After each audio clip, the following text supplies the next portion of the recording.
Okie doke. After another day of after another day of hard work, come home and sort of tried to configure the repeater station. As you can see, it's laying there.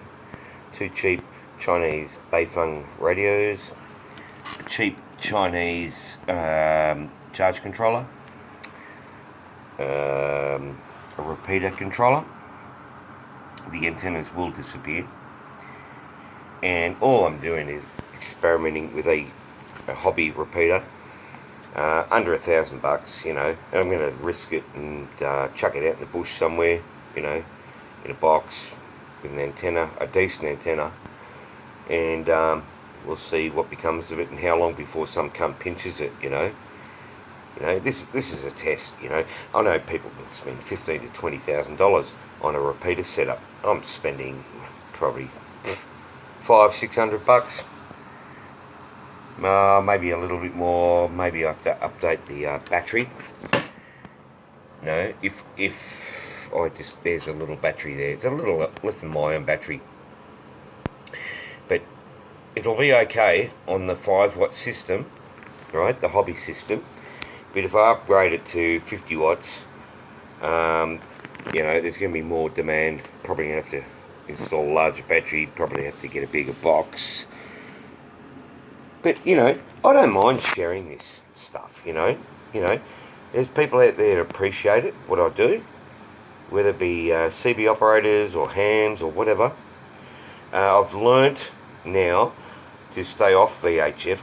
I posted a video a couple of weeks ago or a couple of months ago about dual band transceivers and all that. And yeah, what happened was I was just confused because I'm thinking, well, I want to run a repeater. So initially, yeah, I was illegal. I got the dual band working, and I thought, well, if I get the dual band working, it's not legal. So I thought, well, I'll play with this little setup. Now, this is just to help you guys. If you want to set up your own little repeater, I know where I'm at, and the repeater, there's me work boots and smelly socks.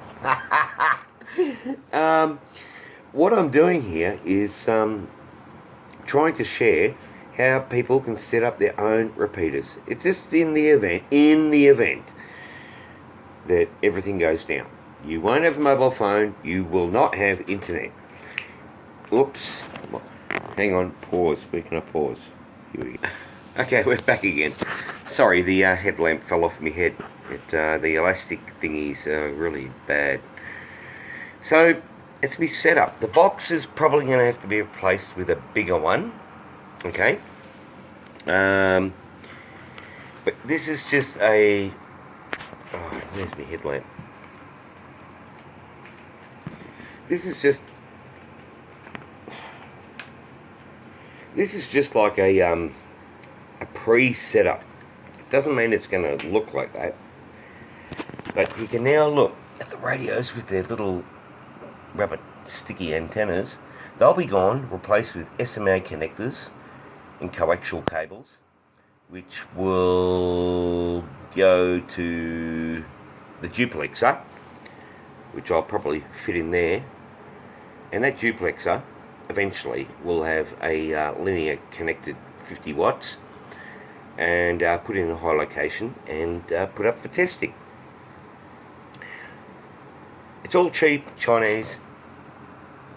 I wouldn't call it crap. They're quite good. Actually, the UV5R, those two radios in there are deaf. There's a video on YouTube about a ham putting Chinese radios to the test, and I think it was the Quancheng. The Quancheng won because it received signals 200 miles away on the base antenna, of course, via his home base station. So these radios are not the best. You know, they're like little guinea pigs sitting in there. Look at them. I finally worked out the frequency shift. Now I'm just moving a little bit more forward. The 50 watt thing's not going to happen. Not for a while. You know, when that happens, I'm going to register it and say, listen, I want to be the Alpine Repeater Group. And I may have to change channels.